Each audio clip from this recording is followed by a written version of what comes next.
All right, we are live. Welcome, everyone, to another edition of Deconversion Stories. I had a bit of a 2-week hiatus there where I basically just lay off the internet for a couple of weeks. It's kind of my own thing that I do every year, or actually twice a year, usually around the holidays and then the middle of summer. At some point, I always take the last half of July off. And of course, sometime in December when it's time to hang out with family and friends and shit like that because of the holidays. But today we are back in action, and I have my good friend James Pollard, also known as James the Tank, who is now on Twitter, just set up. So please, guys, go and give him a follow. The link is below, along with his Facebook, profile, and also his YouTube, which has a bunch of stuff there that you can check out. But he does plan on getting his YouTube channel up and going. And James, actually, what I'm going to do is ask you, what's your plans for your channel right off the hop here? So, yeah, easiest way to articulate that. I had a lot of hallucinatory experiences that were part of what kept me in belief. And I want to kind of like what Shannon Q or Atheist Experience does, but just on myself. And then as I expand those tools, I'll be able to do that more and be able to have a conversation about it. And maybe eventually, if people want to, you can do that with other people. Sure. Hell, fuck, I'll co-host with you one day if you like. Great. And I know Shannon personally. She's a good friend. So if you ever want me to sort of hook you up so she can tell you, kind of give you some advice for that, that's also a possibility as well. Look at my hair, fucking fan. I have to have a fan going or else I roast in this fucking room. It's such a tiny little space that I have in here that it heats up real easy. And right now it's really warm here where I live. So it's getting pretty hot. Everyone's saying, oh, we missed you. Well, it's good to be back, guys. Sorry to keep you guys without my content for the last couple of weeks, but there's plenty of other people you can watch too. You don't have to basically sit on my channel the whole time. It's just silly. Anyway, all right, James. Well, what I do is I talk to people about their journeys away from whatever belief systems they were once a part of, whether it be religious, spiritual, all the woo-y shit like crystals and shit like that. But anyway, why don't you kind of take me back to the early days of when you were in your belief system and the journey that you took to get out of there, like the little stumbling blocks that are dominoes, as you want, if you want, that fell that leads you into the atheism activism that you're involved with today. Yeah, so I'm a huge fan of your channel, and it's given me a lot of opportunities to consider this question, and it's actually changed a couple times. But okay. I think the first time when I kind of went I don't believe this the way other people do was I was in 5th or 6th grade. I have an older stepbrother that was taking a high school level biology class, and they were talking about evolution and whether or not man fits into the evolutionary model. Can you believe in evolution and still believe that God created man special? And right. And my mom said, well, I think that man was created separately. And then she said, but maybe not black people. Whoa, and, really? Yeah, and that really threw me back where I was I know that I don't believe what you believe, So that was the first time that happened. And it's for me, a lot of the trauma and hallucinations and stuff are going to circle back to my relationship with theology as it relates to my mother. Mm-hmm. But most of the theology that I actually ascribe to, I got from my dad. And okay.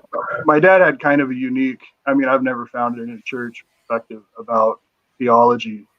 So when scientific questions came up, it's always interesting to me when people say well, if you believe in evolution, you're going to stop believing in God. And I'm kind of yeah, there might be something to that because, if you don't need God to do it, then you don't need God to do it. And exactly. So I'm my brain kind of wants to hop around or maybe do things linearly. I'm trying to look for some guidance on how you want to play that. Dude, just talk whatever comes to your mind. I never script these things.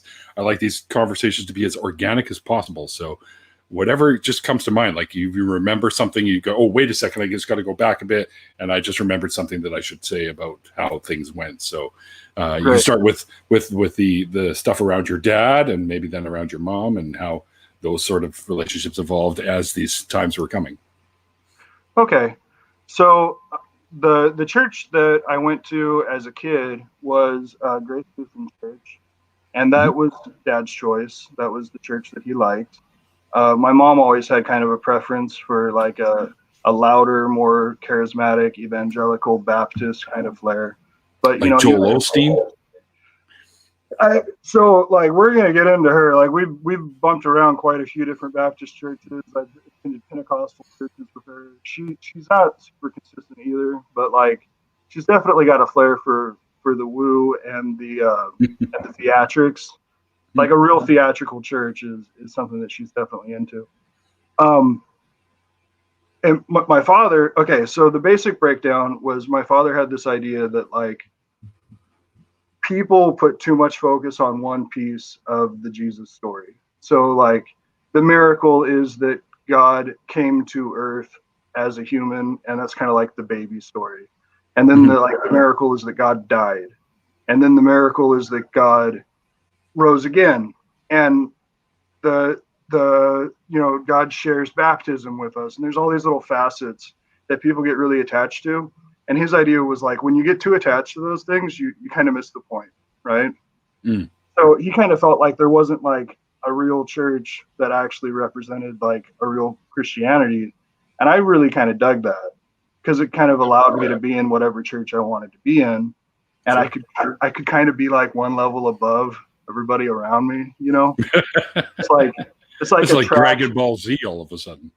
Well, it's kind of like the way conspiracy theories are so popular. There's like this attraction to secret knowledge, and like it's nice to have something that other people don't have. And it's going to get weirder, trust me. Excellent. So there was that, and then my parents got divorced, and for the first while I was living with my mom. And we started going to a Baptist church that I just kind of refused to get baptized, kind of like at that church, kind of like to spite her. But like I got baptized as a baby at the Lutheran church. And you didn't have much of a choice, right? So yeah, I don't think that should count. Like today, I don't. I understand the role it played at the time. Sure. But so like jumping Baby's around. First swimming lessons is pretty much what that is. They just dunk you in the water and woo. Well, Lutherans follow something real close to the Catholic tradition, the sprinkling. Oh, yeah, okay. And Grace Lutheran is putting the over the forehead, the cross. Right. Yeah, pour a little bit on your head and watch it roll down the back. But Grace Lutheran is pretty separate from like the more formal, like more imitation of Catholic form of Lutheran. It's like I guess you call it like a more progressive form of Lutheranism. Yeah. The real miracle. Everything is so relative, right? So jumping around, I eventually got to go live with my dad. And your folks are separated. Yeah, they divorced when I was 10, and I went to live with my dad when I was like 13 or right before I turned 13. And there's a lot of trauma in those 3 years that we may or may not come back to. But I went to live with my dad, and I got involved with a Friends fellowship, which is like the modern Quakers. They use the Friends logo. And I was like not in line with that church, but I was, oh my gosh. So I was walking home from a friend's house. I'm going to kind of share this experience like the way I remember it, and then we'll break it down. I was walking home from a friend's house after a night of combating demons, and this black figure rose up in front of me like a shadow. And it was like the upper torso outline twilight of like a man with like the V at the bottom. And I got like overcome with fear, and then it choked me, and I ended up like on my knees next to a gutter, like probably turning blue.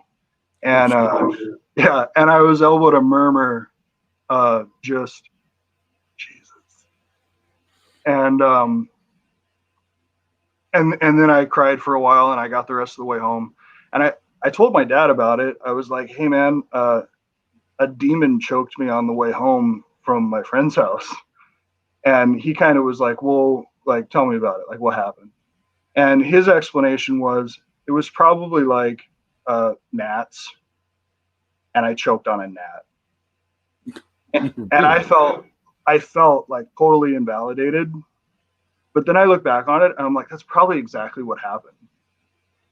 Like a cloud of gnats rose up in front of me. I choked on one. I was having like a panic attack, and just getting something out was enough to clear my throat so that I could like break out of the panic attack and be able to breathe again. Right. I just had one recently too. So a gnat or a hallucination? No, a panic attack. Oh. Due to usually I eat these little gummy bear things, you know, the edibles, and they're fine. And my buddy of mine gave me some other ones that I'd not tried before, and they're 30 milligram ones. And I popped one just to give it a try, and lime flavored, which I like. And about 40 minutes later, everything just went squirrely. I was pacing around the apartment trying to talk myself down, which I always end up doing anyways. I've gotten pretty good at that when it comes to the whole weed thing, because weed can always send me into a bit of a panic mode if I smoke too much or have too many edibles or something. And I just, so yeah, I literally thought I was going to die there for a bit. So that's it. I'm done. Oh, well, it's been a fun ride. But in the modern world, cannabis is all like designer, isn't it? Can't you like pick what side effects you want to have when you go into a shop? I believe so, but I didn't pick this. Somebody gave it to me as a. He said, "Here, my friend just made these ones. He does them for a shop. Let's tell me what you think of them." And I told him, I said, "Yeah, I wouldn't give those to too many people, man. I still had 2 more left, and I chucked them. I'm like, fuck that shit. If it made me go into that mode, forget it. The ones that I usually have are much better, and they don't make me panic. However, I'm starting to see a trend when I take these things or smoke too much and I'm really tired, like I've had no sleep over the past while, like maybe 2 or 3 hours a night for like a week or something. That's usually when it happens. So it's like my bodily defenses towards this shit kind of crap out on me, and I just get all panicky and fucked up. But anyways, because most of the time I'm fine. But if it's one of those times when I'm run down, I haven't had enough sleep all week or whatever, right? Because I'm busy like all the fucking time, it seems, these days. So, hi, that's Faye. That's a pretty good segue for me talking about where my mental health is at today. I work graveyard shifts, and when I get really, really tired, I still have visual hallucinations.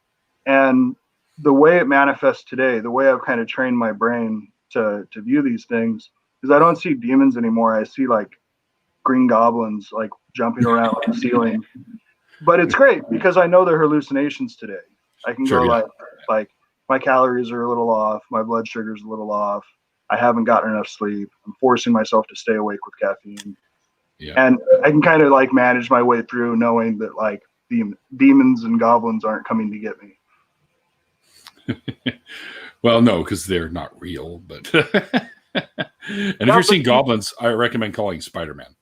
The experience, when this idea that we can't trust our own senses that Shannon's so prone to talking about, like it's something that needs to be talked about, because I don't think a lot of people that have had as many hallucinatory experiences as I have make their way out.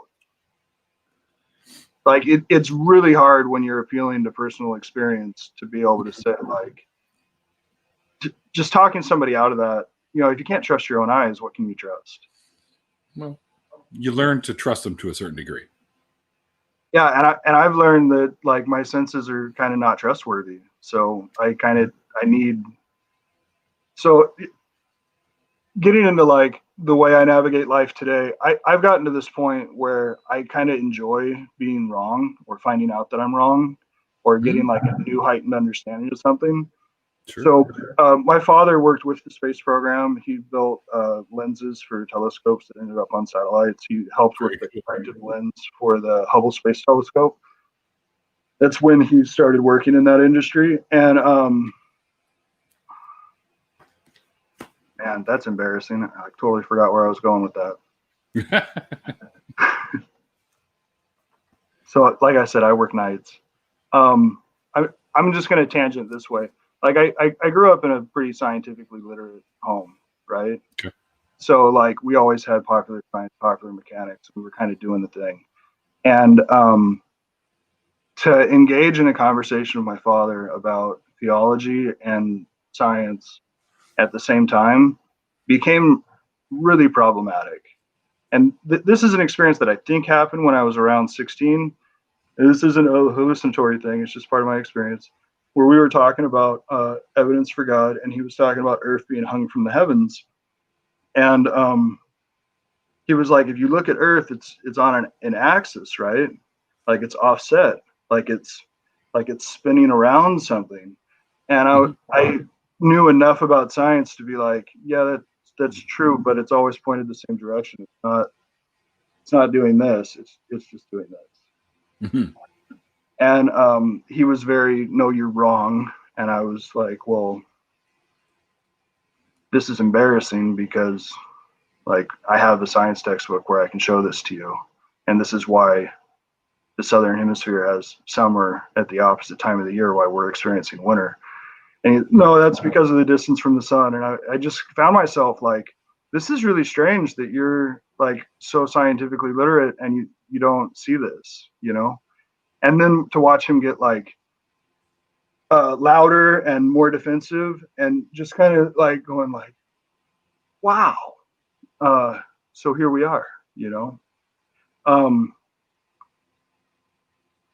So, all right, let's say February 7th, 2015 was the last time that I had an auditory hallucination, at least that I know was a hallucination. And so when people talk about hearing voices in their head and not being able to identify whether or not they're hearing something audibly or hearing like an internal dialogue that gets loud enough, it's like this internal dialogue that gets loud enough to perceive as an actual like hearing perception.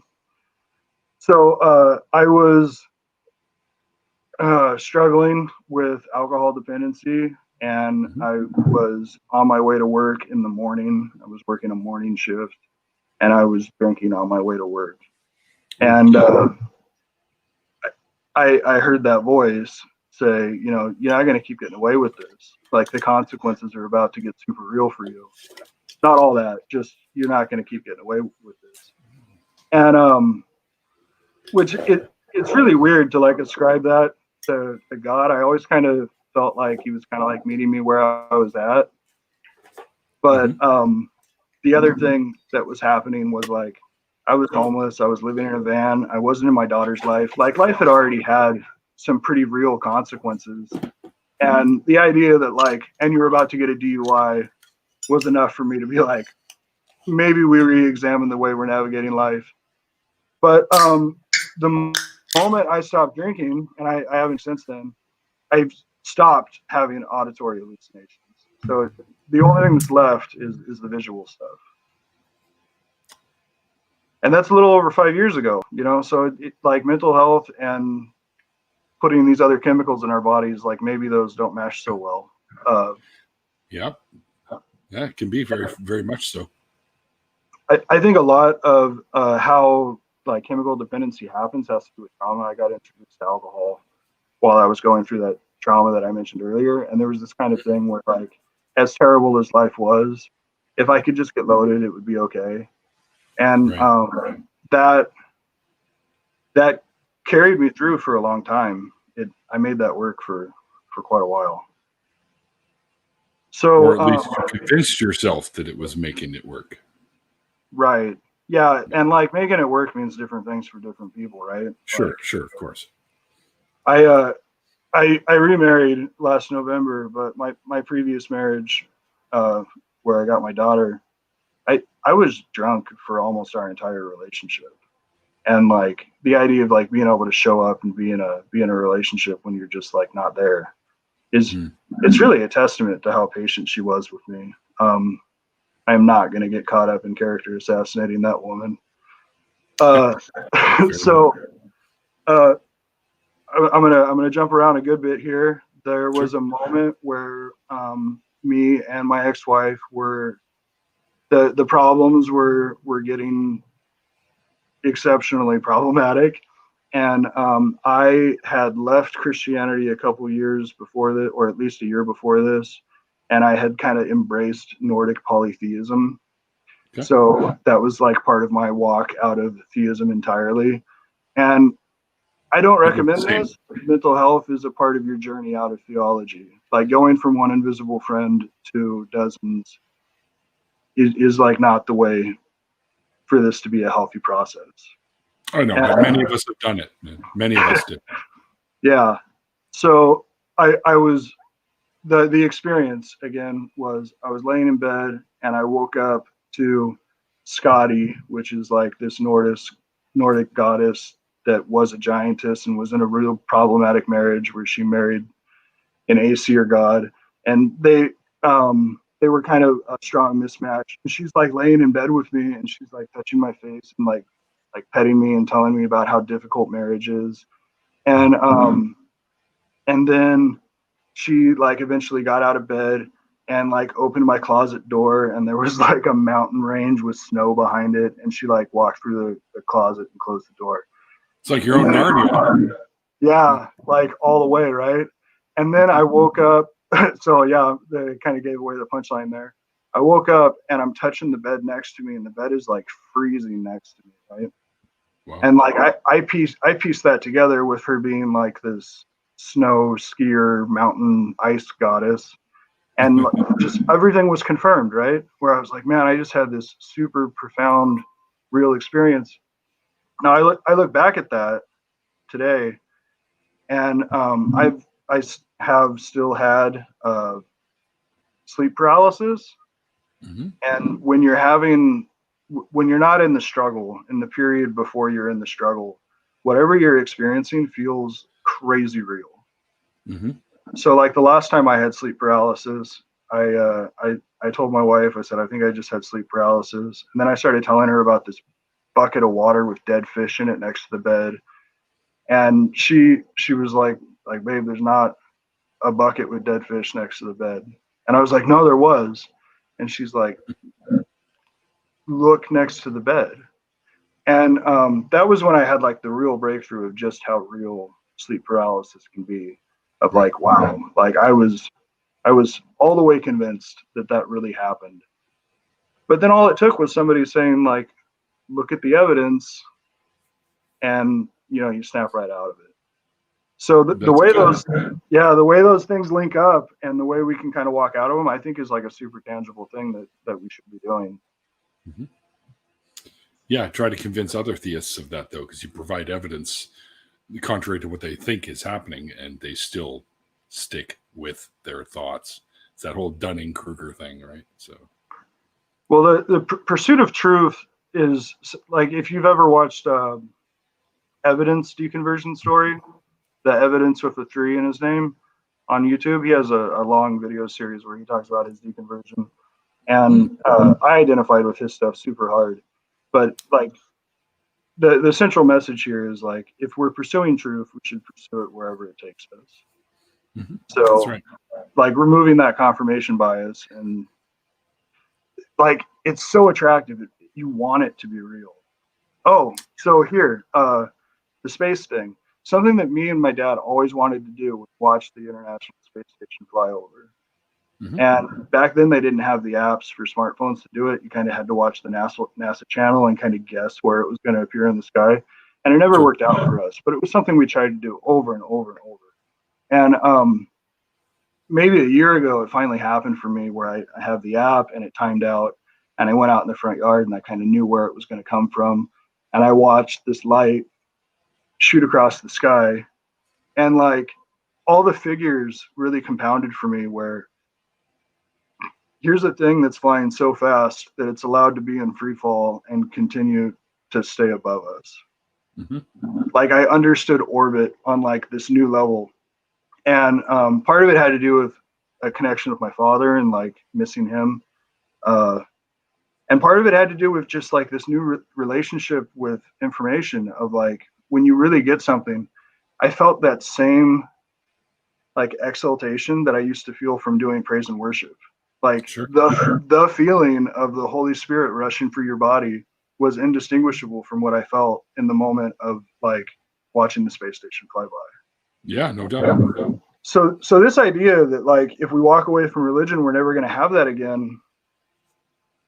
I think it's flawed. Like it's less accessible. It takes more work. But like I don't know about that. Go to a concert.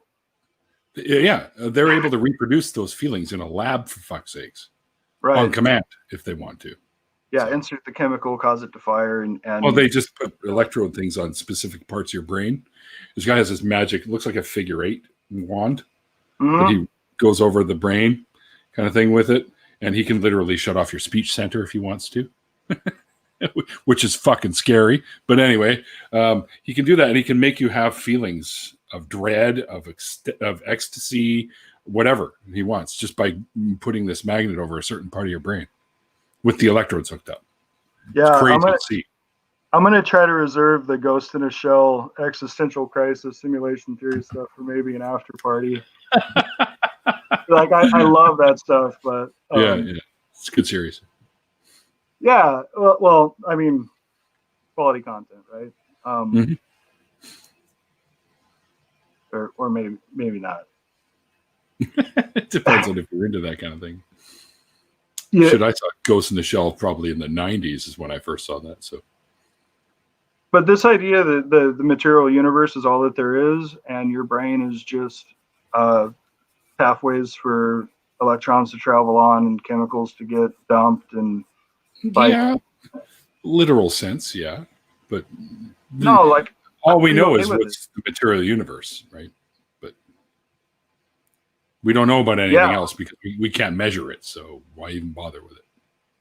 That's the thing with the existential crisis is like I can slip into an existential pit and get really caught up in thinking about simulation theory. And at the end of that conversation, I go, well, there's no evidence for that. So that's right. Maybe I don't have what the fuck book was I just reading? I think it was John Loftus's book. Where he's talking about the whole hang on, I believe it's this one here, by the way, why I became an atheist. But he's talking about the whole, what if we're in a simulation? He goes, and it's not really feasible because that would require so many things in order for that to be a thing. He said, and it's just unlikely. Like he could say with almost, because I don't think we can really know anything with absolute certainty, but he could say with almost absolute certainty that he's pretty sure that there's no possible way we could be in a simulation. So it's too much of an undertaking for that to be a reality. All right, so we're going to do this. I know Neil deGrasse Tyson changed his stance on this. Oh, you're breaking up a little bit on me, dude. Concerned about the simulation theory, and the idea is like if it's simulate, it's weird. I still see my video on the bottom, but it does break up on the other side. So with simulation theory, if a simulation can exist inside a simulation, then the number of simulations that are possible is infinite. Right. So and then you get into physics and you talk about how like all possible realities actually exist, and I like wholeheartedly just want to reject that idea. Like that doesn't strike me as reasonable. It's not. Because that means that literally anything could exist.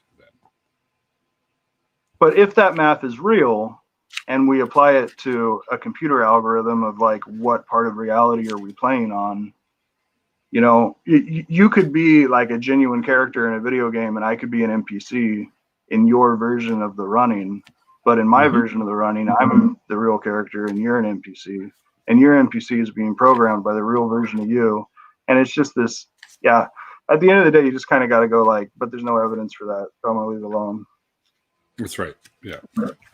Miyakaku, I think, is the one that like expounds that the loudest, and he also talks about how like it's on us to accept that UFOs and extraterrestrials are real because the evidence is there. And it's like, that's what evidence? you've just discredited yourself by misrepresenting information. So yeah, when people say, "Oh, because the evidence is there," I'm like, okay, well, let's see the evidence, because I know that there are a small handful of pictures and stuff like that, or even videos, you could say, that people have. But I wonder, now that everyone and their fucking dog has a smartphone with video capability and 1080p video capability on these fucking things, how come suddenly there's not an influx of UFO videos all over the fucking place now? Because if they're out there and they're always visiting us, then you'd expect to see tons of them. What we see now are people putting out videos of UFOs that are photoshopped or edited with some sort of CGI type, like Creaky Blinder always gets CGI. But so yeah, the Photoshop stuff is great.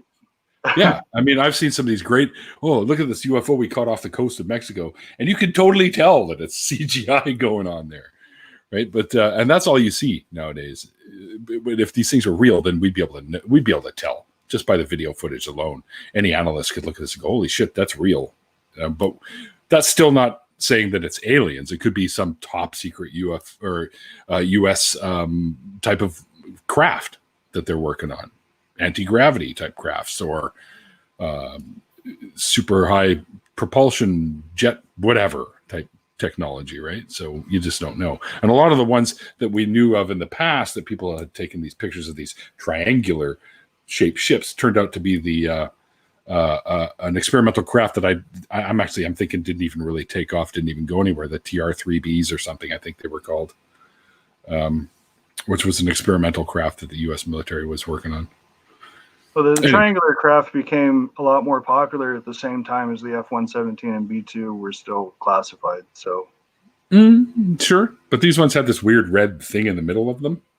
Yeah, right, that you could actually see in the photographs. And it turns out that they did have a ship. It was the same sort of shape design as those, but it was supposed to be for interstellar, like not interstellar, but in and out of orbit. These things called TR-3Bs, I think they call it. Somebody Google that, because I can't remember if that's the right one, or TBR-3. I don't remember what they were fucking called. I'm happy to learn about it. I'm happy to learn about it. But the thing about UFOs is, like, flying and object are both assumptions. The only part of that statement is unidentified. Yeah, that's right. They are literally unidentified flying objects until they become identified. Doorknob head. I'm not saying it's aliens, but yeah. So I'll jump back to the deconversion thing. Sure. There was this moment where I found the Bible to be like openly in conflict with itself, and I ended up with this view that, and evidence talked about this too, the kind of wolf in sheep's clothing idea of God, where a bad guy was kind of sitting on the throne in the Bible. And I believed that I could discern the truth of the Bible and know which parts were true and which parts were inspired by the enemy. And I wasn't sure if that set me off into like a separate class of Christian, but I was real suspicious that that meant that I was an emanation of Jesus Christ. And when evidence tells his story, I think he says he lasted like 4 days or a week thinking that he was Jesus. I lasted about 3 months. Wow. And yeah, it was a really long time to have like that inflated of an ego. And what had really happened was my theology had become this really elaborate cathedral with all these like flying buttresses and just like super reinforced and super exaggerated. And you don't pull something like that down without going. It's kind of like, Notre Dame didn't get pulled down when the French Revolution happened. They turned it into something else. And like ideas do that too. And like taking that thing and saying like, I'm going to tear this down and make it rubble was not in my wheelhouse. And yeah, it was a really strange period. So I'll go back before that. I was doing a visitation. My mom lives in the Pacific Northwest, and I was visiting her, and we were attending this Pentecostal church. And I had a friend who was like kind of a mutual friend of somebody back home, and he didn't really want to go to church, but like I was going to church, so he came to church with me. And I'm in this Pentecostal church, and everybody's talking in tongues, and like I don't do that. That's not how I God. And it was really uncomfortable because I'm with this guy that like I'm pretty sure we're friends. We're trying to be friends, but like I don't want to act like these people. And I found myself like calculating, how do I manipulate this situation to make it okay? And I started crying and like kind of getting like swept up by the emotions of everything that was happening around me. And this was a way that I could participate without speaking gobbledygook. And and I remember feeling like a certain sense of exhalation when he started crying and be like, yeah, man, it's working. So I'm like propping myself up for how manipulative I'm being and saying like, isn't this right? And then like, as the worship kind of teeters off and they're like, we're going to have a sermon now, I actually had trouble like reeling it back in, where I was like, the thing that I was just doing as open manipulation, I'm now like swept away by it, So that feeling of like the Holy Spirit rushing through you is something that I'm super familiar with. And I think most of the time when people are talking about it, they're being honest about what their experience is. Sure they are. But for the first half of that experience for me, I was blatantly manipulating somebody. And it was still true for the second half. What was the church? What was the name of the church again? Oh, I don't remember the name of the church, but it was a Pentecostal church in the Pacific Northwest. You're in Vancouver, right? I am indeed, yes. Yeah. So we made it to Vancouver a few times, and hey, if y'all want to annex the blue parts of America, I'd be really happy about that. I would love to be Canadian. My nationalism is at like an all-time low right now. Yours and a lot of other people's right now. Yeah, I'm always, the thing about Canada is most of us here in Canada live close to the border, because let's face it, Canada pretty much the first few hundred miles after the border is where almost every Canadian pretty much lives, because it's the most habitable area. You get people, the more north you go, the more cold it gets, the more snow there is. And there's a certain type of people that live up there. I mean, I've done it. I've lived up there, and you can do it. But I'm much better down here at the coast where it's warmer. Like we literally here in Vancouver, we're called Hollywood North because it's really warm in the summer and the winter. And we get all the fucking movies and TV shows up here as well. Like almost all the ones for the CW, like the Flash and Arrow and all, they were all filmed here. Stargate, all of them were filmed here. We have a huge industry here. So if I could recommend anyone, the three places I'd recommend in Canada to live would be Vancouver for sure. On the other side in Shannon's area in Halifax or Nova Scotia, New Brunswick is another great one too. These are some of my favorite places. And Prince Edward Island is really cool too, but it's tiny. So. But yeah, or Montreal, because they have a great nightlife in Montreal. Yeah, we spent some time on like both sides of Vancouver, the way the island is divided, and you see like entire trees that have been turned into driftwood, and that just gives me all the happy to be like, man, nature is so cool. This is dope. I spent a lot of time in the Puget Sound area, but Puget Sound, yeah, like Deception. Careful, Pass. They got murder hornets there now. They actually just caught one in a trap recently, literally a half an hour away from me in Birch Bay.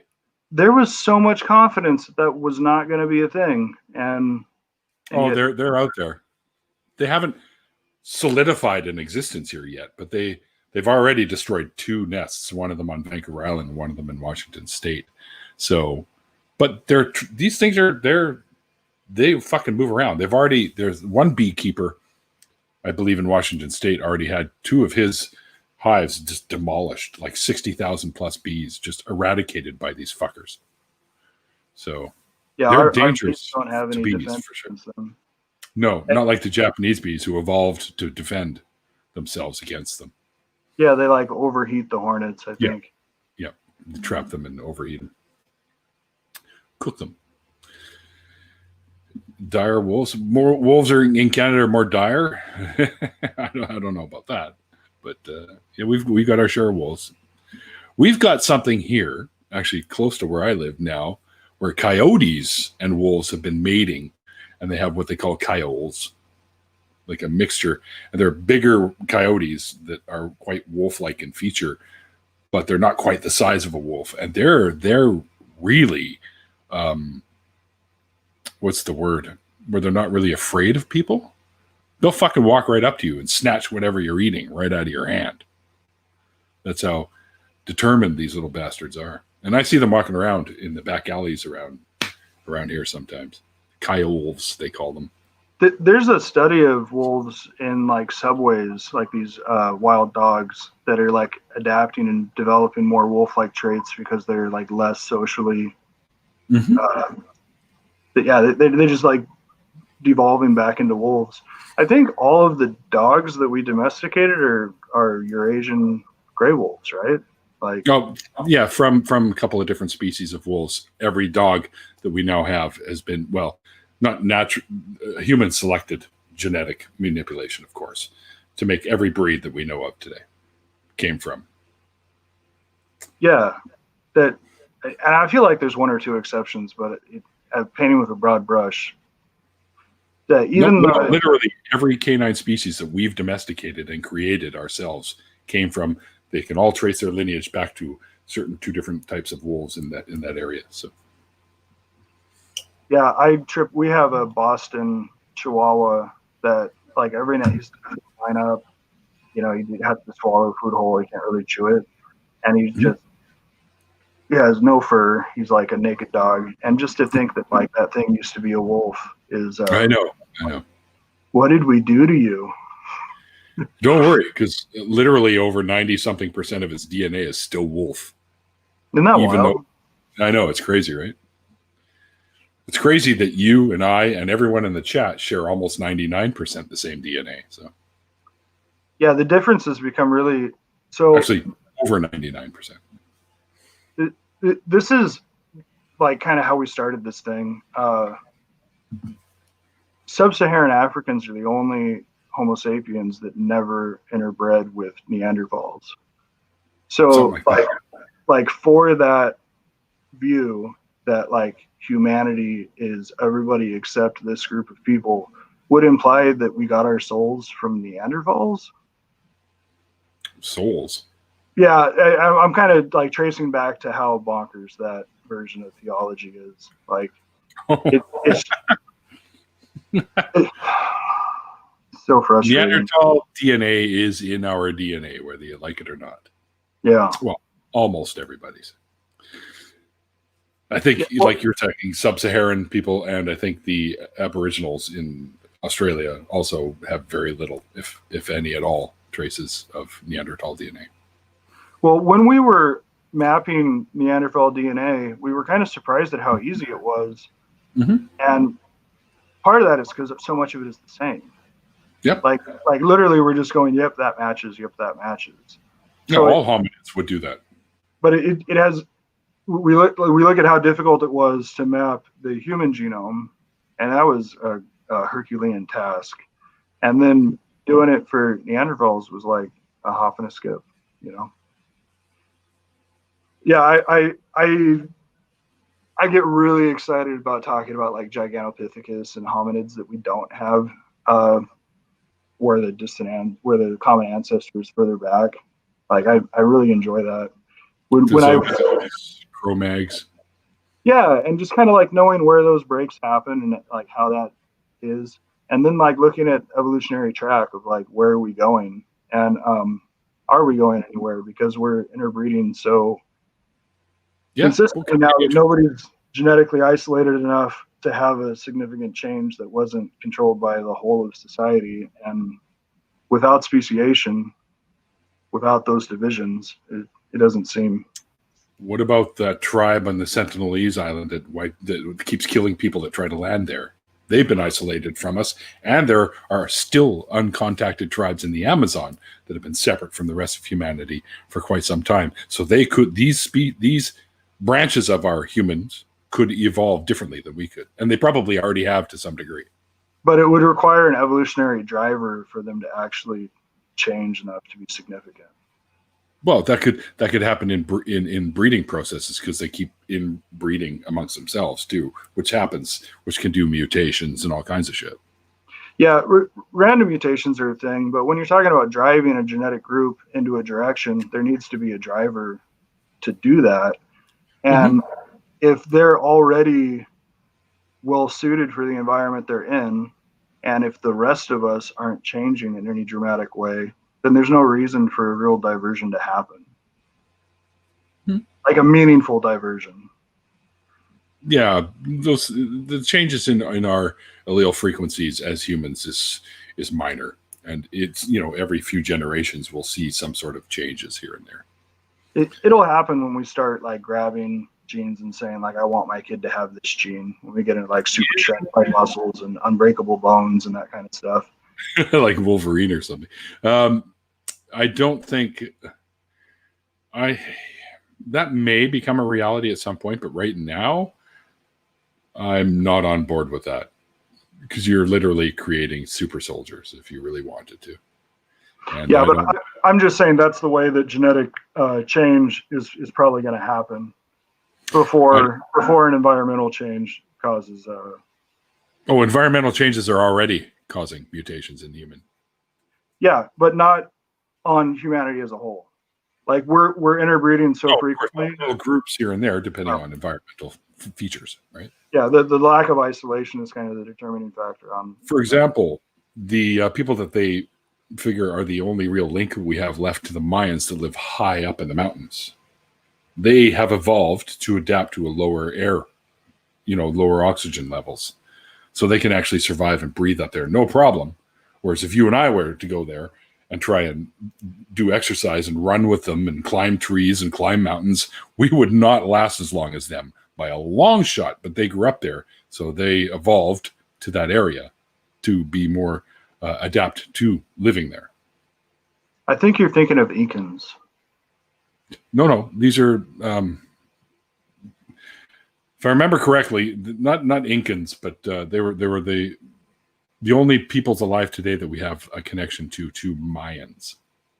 Okay, so isolated groups of Mayans. Yeah, but then they live high up in the mountains, right? Like way above everybody else in that area. So yeah, and when you get into like adding genetic information to your offspring, and do I want my kid to have this gene? I don't know, man. Like it's real easy to say like society shouldn't do that, but at the same time, like you want to give your kid every possibility. And of course, any parent would naturally think that way. Yeah. But the question is, should we do it? Because I don't think has been nearly enough experimentation with this, because who knows what kind of detrimental shit we could get from this. Right? If you start splicing different genes in to enhance, say, brain power for your kid so they're smarter in class and all that, we don't know how that's going to long-term affect, right? They are going to have to it's going to be a long time before we start seeing shit like that. I'm sure you and I will never see that in our lifetime. It's going to be generations before that sort of thing starts happening. Yeah, if they figured out a way to make it like we're going to make this kid more resistant to diabetes and more resistant to cancer, I feel like that would be really hard to turn down. Everyone's born with cancer. I hate to break it to you. Yeah. It's like We're all born with herpes too. So Yeah, insects get cancer at about the same rate as whales. insects get cancer about the same ways. Yeah, there are some species that don't They get don't cancer. die from it because they live such short lives. That's right. That's right. Yeah, But I think that's actually not true. Whales are like the thing where they're less likely to get cancer. So they have some evolutionary track where we're actually looking at how they did that. That's where I got that from. I really enjoy being corrected to the point where like I'm going to correct myself when I'm wrong. So this is kind of like my thing with information is like when I get like a heightened new understanding of something, like the thing about orbit and the space station didn't really click for me until I saw it. Like that was when I got like that new. I play like Kerbal Space Program where you try to launch rockets and put them into orbit, and then when you try to get two things that are in orbit to link up to each other, and the frustration of how difficult this is, and then finding out that like the space program in real life had the same problems where linking up objects in orbit was super challenging for them too, and like the thing that really clicked where I felt what reminded me of that exhalation of the Holy Spirit was that information thing.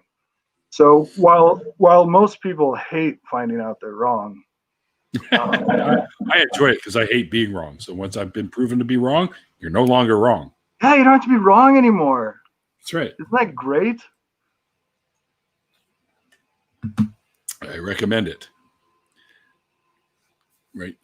There's a difference, though, about being wrong and just being, well, you got some bad information, which led you to a wrong-ish conclusion. There's always that as well, right? So, but which in a sense you're still wrong about something, but you may not be that far off from the truth. And then when you hear, oh, is that how that is? Okay, well, now I know better, and we'll be able to better verbalize or explain what I mean so that people don't think, oh, you're wrong, right? So there's degrees of being wrong, I guess is what I'm saying. Yeah, and I think the thing that is kind of awkward to find myself advocating for is like when I told my dad a demon just choked me in the street, it would have been great if I like started getting help back then, you know? You mean like psychological type thing? Oh yeah. Yeah, I'm a big proponent for making mental health like more accessible. Absolutely. My mother deals with manic depression and bipolar at the same time, so I'm well aware of what. But here in Canada, we've got some great resources for things like that. Plus, it doesn't cost us $150 bazillion to do it either. Like, unfortunately, for you guys down in the States, your health system, healthcare of any type down there is still based on how much money do you got. Up here, most of it is taken care of. Sometimes you have to pay a little bit of an extra premium for certain things, but it's never super expensive. And which is another reason I think a lot of Americans want to come up here is because our healthcare system is like legions better than yours down there.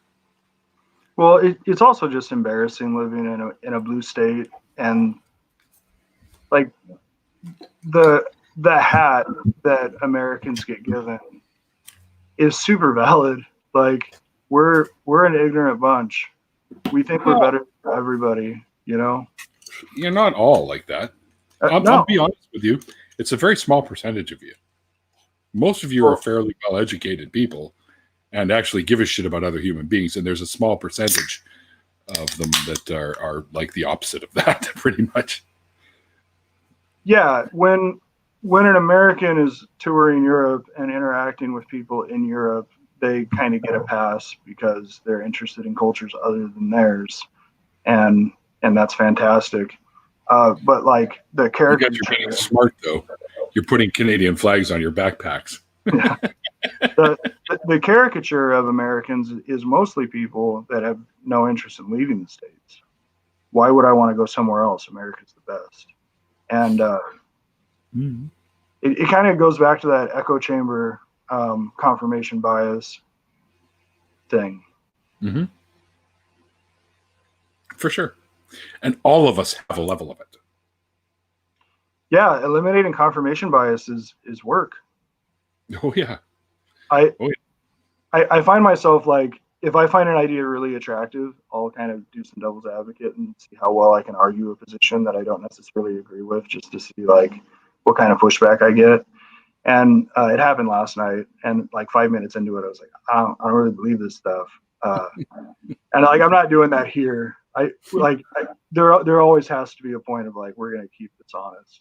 But be nice, tons of mice. Are you seeing the things that I'm putting up there? Can you see them? I do that. I've been trying to ignore the chat, just like because just because my brain has trouble tracking multiple things. And okay, gotcha. I scan it once in a blue, see what's going on. As I often, a lot of times people ask me to ask you questions or something, right? So sure, I tend to scan it from time to time, and then once in a while I'll see something. The biggest problem with America is Trump, my friend Bible Bell, the atheist. There you go. Yeah, I'm pretty firm that Trump is a symptom. Like Trump's not so charismatic that he was able to kind of get it. Like, no, like America has problems, and that's how Trump got elected. Mm-hmm. So flip back to the Christian thing. That I remember I was a self-identified neoconservative evangelical, and the feeling at the time, like in high school and a little bit post high school, was like, if everybody could just get in line and join God's kingdom on earth, like y'all don't even understand how good it would be. Like, could we just all conform? And it took me a long time just to recognize that like that rebel spirit's always going to be there. Mm-hmm. Like there are always going to be people that push back. And that's how your country was founded, if you think about it. That rebel spirit that ran away from the Church of England and started their own nation, intentionally secular, by the way, because of that shit. So like, as true as that is, there's also this other side where like the Puritans came to America to practice their religion, not for freedom of religion. They came here because they were tyrannical. They were allowed to practice their version of whatever religion, right? And that's one of the things that attracted many people, is that they had freedom of religion to practice whatever one they wanted, whether it be Catholicism, non-denominational, Presbyterian, Quakers, didn't matter.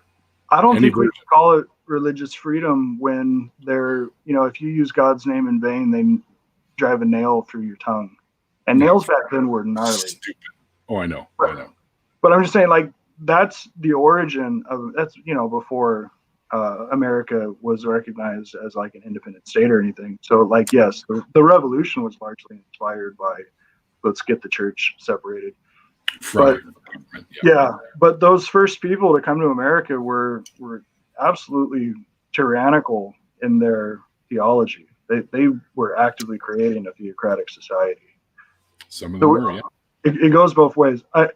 I am really attracted to this idea that the pirate republic and buccaneer culture is underrepresented in inspiring the American Revolution. And there's this idea. So the Buchan were like the first immigrant identity in America.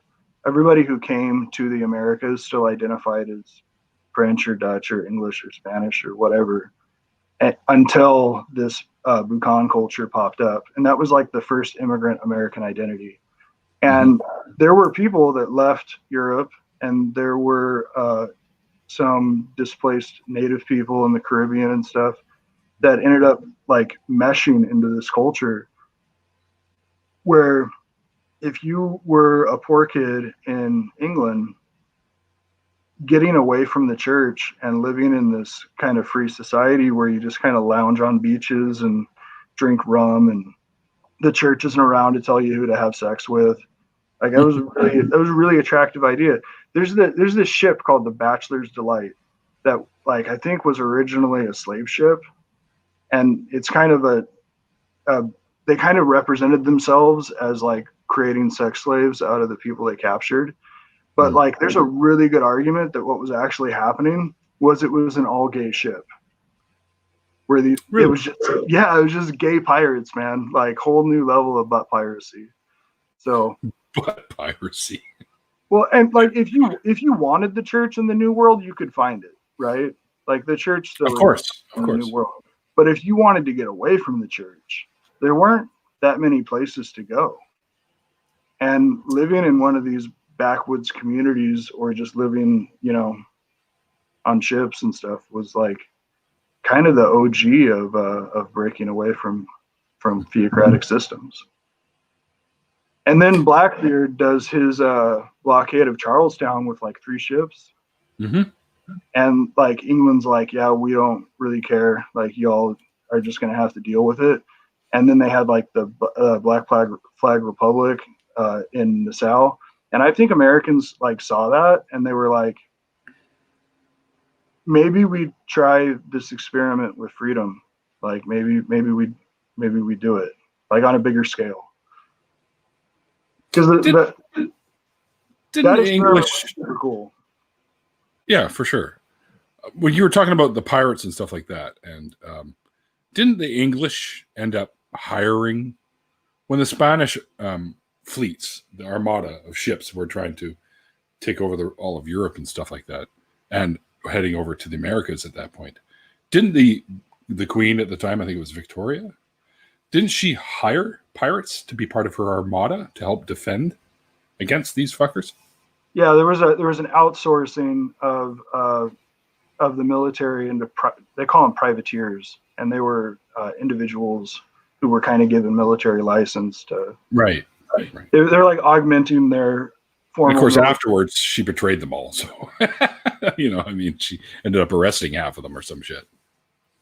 Yeah, there's examples of pirates who like made it into the English court, and I think Sir Francis Drake went pretty far with that. Mm-hmm.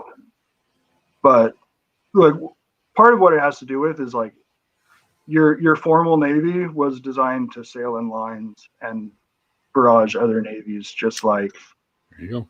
Just kind of like how people fought in open fields with muskets.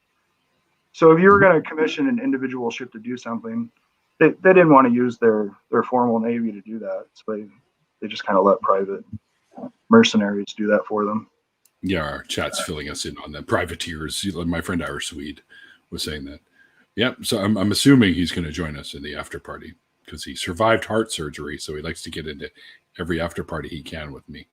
That's super exciting. So that way we could try and make him laugh, just to strengthen that heart of his. Yeah. Good hearty laugh. Hey, well, we've gone. Excuse me.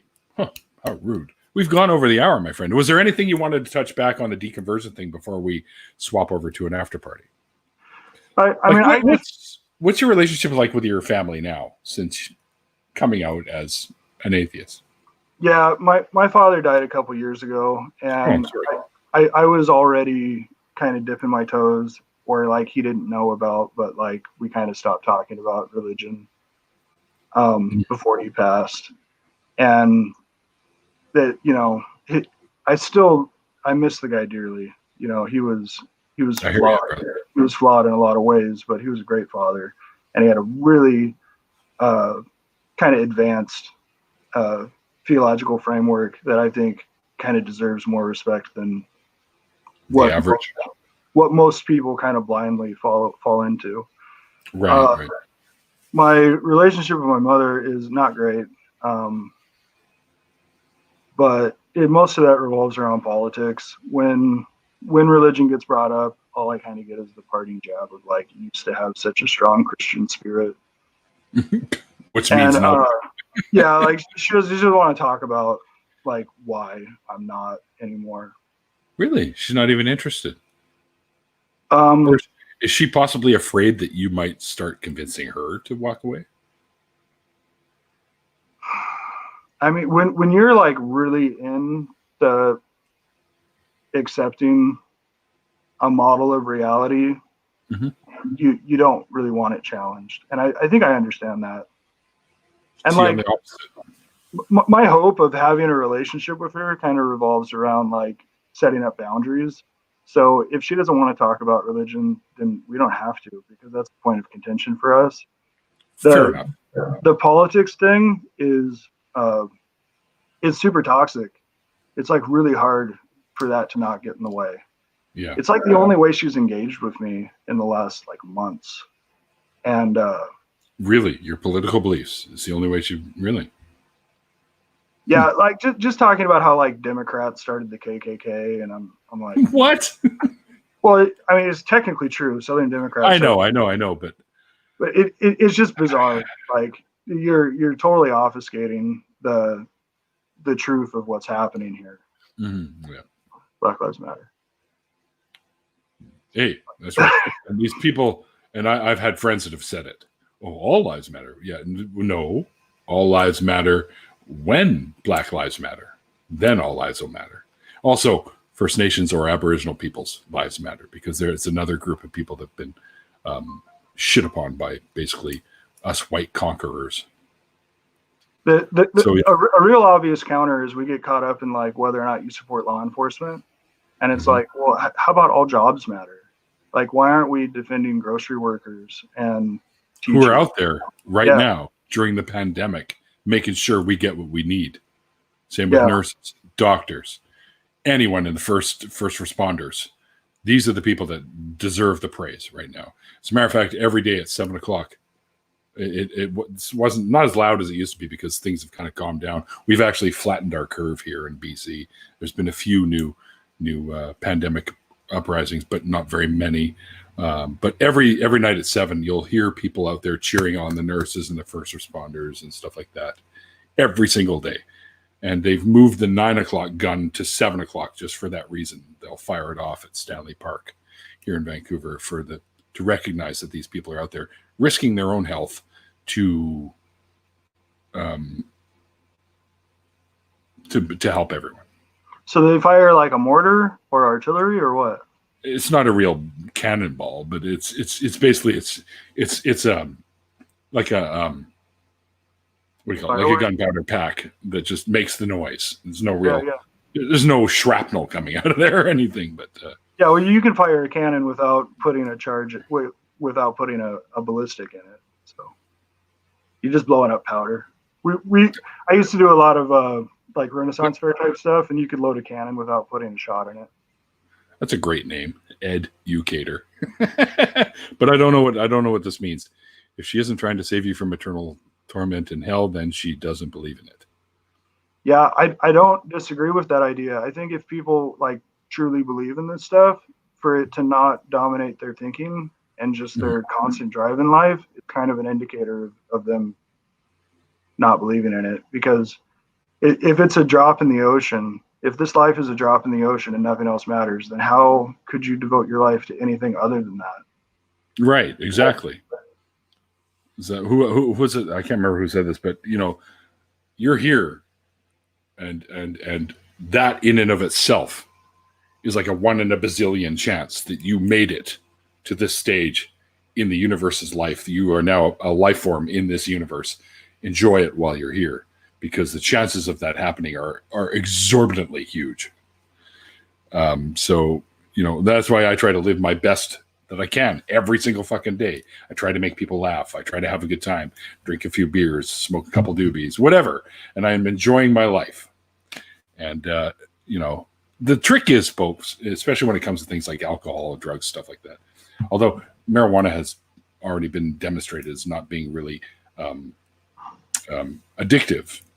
I mean, people can become addicted to liking the feeling it gives you, but it's not an actual addictive drug. But the whole thing is, do what you want as long as you are fine and you're not ending up mistreating others. You're fine, right? I like to have a few beers every day. I don't drink I'll max out at about 5 or 6, because after that I just start feeling ugh. So that's about it. Couple doobies, maybe a gummy bear, and I'm good. And I'm partying and listen to tunes and hang out with my friends, watch hockey now that it's back on. And we have a great time. I'm totally Canadian, so the whole hockey thing comes in there, right? Starts out with a morning with Tim Hortons and the evening with hockey. That's about as Canadian as you can get. And of course, some good Canadian beer, like from Nova Scotia. And they better start getting me some sponsors. Today's brand is Alexander Keith's India Pale Ale, which is made in Nova Scotia. I never understood the attraction with Indian Pale Ale. Oh, it's a good flavor. I like. It dries you out. Huh? I always felt like it dried me out. Like No. so like I don't drink. I'm super sober, but like my nose still goes up when people talk about beer. I liked like barley wine and like Imperial Russian Stout. Like Oh yeah, that's good shit. malt monsters that like Yeah. like beer that you feel like you have to chew when you're drinking it, you know. Like Guinness or something. And the idea of like meal- making a beer just more hoppy and like, you people, stop making IPAs so popular. Well, IPAs, you know the story behind IPAs, how they became a thing, right? I used to. The traveling of the British Army or whatever to India, Right. and they would have it. It was just the pale ales that they would make over their trip to India, basically, or something along that line. Yeah, I'm super familiar with the Imperial Russian Stout and how that like That's good shit. The Russian court became like competitive about who could make the gnarliest stout. So it's like these designer beers for these people that like, oh yeah, Guinness wasn't good enough. We need something that tastes more like motor oil. It's thick, is it too? Somebody who's really, really knowledgeable in that sort of thing is my friend Aaron Raw. So he knows good beer. And the great thing about Aaron is if you're ever hanging around him and he's got a fucking cooler 100 times the size of this one, he'll make sure you've always, if you're a beer drinker, he'll make sure you've always got a beer in your hand. It's a very good trait of Aaron's that I dig very much. Yeah, so I don't want my platform to have anything to do with advocating for abstinence unless you're having trouble discerning reality. Like yes, of course. Adding chemicals to that. You know, I know people in recovery that say it again. I said everything is chemicals. Right. Yeah. So like there's recovery groups that'll actually like advocate for trying not hallucinogenics. Anyway, like mental health groups are advocating for that because sometimes they can help. Yeah, having that experience once can be super valuable. Mm-hmm. And like, okay, but like, I see demons, man. I don't want to see demons. You know, I'm still seeing goblins. I don't need them turning black again. Like it's hard. Theo, I only like yellow beer. Oh, that's what my beer looks like when I'm done with it and it goes through the recycling process. When I was at the river, my nose did not go up. When I drank like Charles Redenbach ice, right? Like cheap, high alcohol, didn't taste good. It was so bad nobody else would drink it kind of beer because it was hot and you wanted something cold. So go do that. Mm-hmm. There ain't nothing wrong with liking fizzy beer. Oh, good question here in the chat here. Psychedelics, yeah. Ed, I still love that name, Ed Ucater. That's so great. Vesta, what do I think of the logo name for Seattle's new NHL team? I think it's silly. I think they should have gone with Sockeyes myself. This is more apt to the area. They're now called the Seattle Kraken. And you know that the fans are going to be called crack addicts. You know that the place that they play is going to be called the Crack House. Like this is just going to happen. There's no two ways about it. It's like when Vancouver Canucks opened up their new arena. Originally it was called GM Place. It instantly got dubbed the Garage. So we know very well that the arena that the Kraken are going to play in is going to be called the Crack House. We know that. It's already in the public, or not public, in the Facebook groups of the Kraken. They already call it the Crack House. So, which I think, what Kraken? That's like Greek mythology, for fuck's sakes. Why? What kind of a tie does that have to Seattle? I don't understand that. That's what I thought they were going to go with the Sockeyes, personally, but I really like the maritime history of Seattle and the Pacific Northwest. The Native Americans that live in the Puget Sound area have mostly Haida, Saanich, those tribes.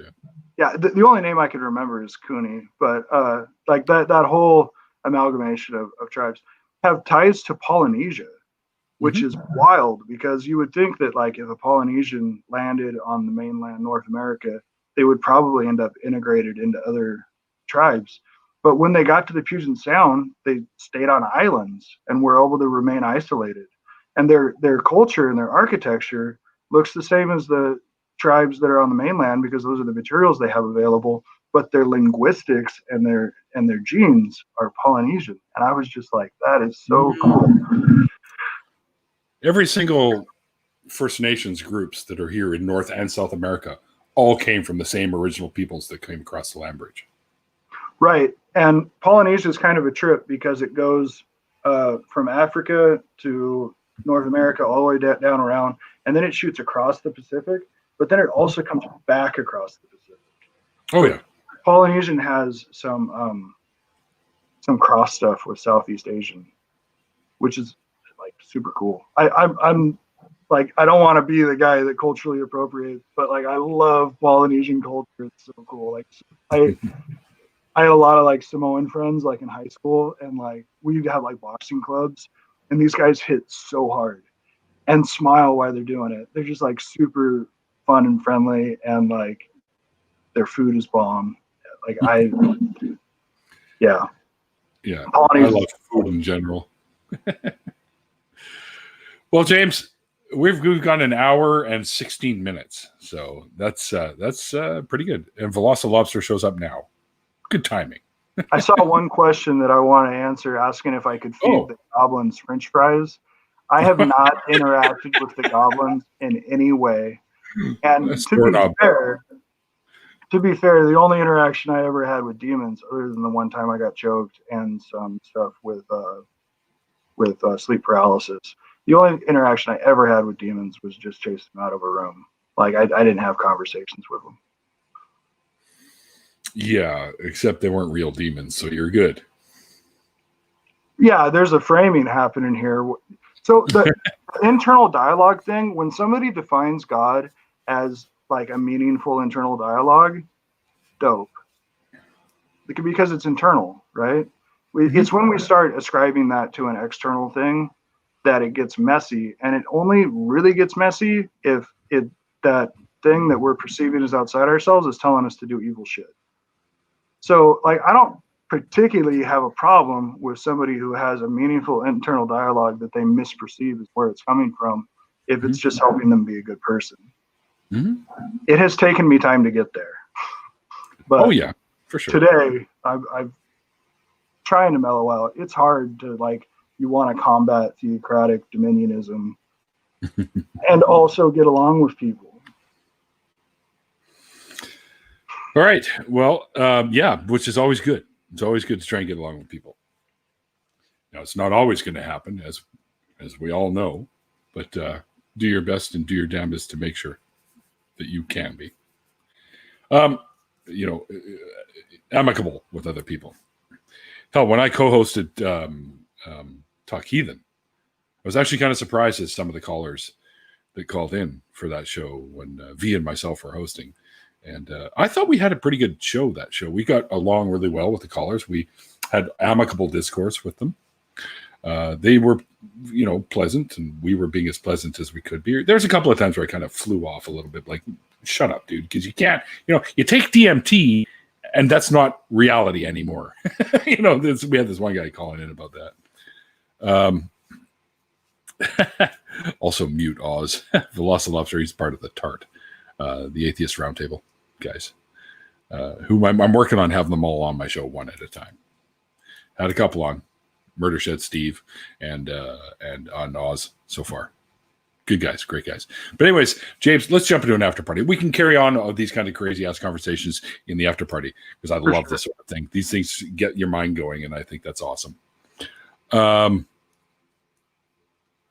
Unleash the Kraken. Yes, absolutely, Vesta.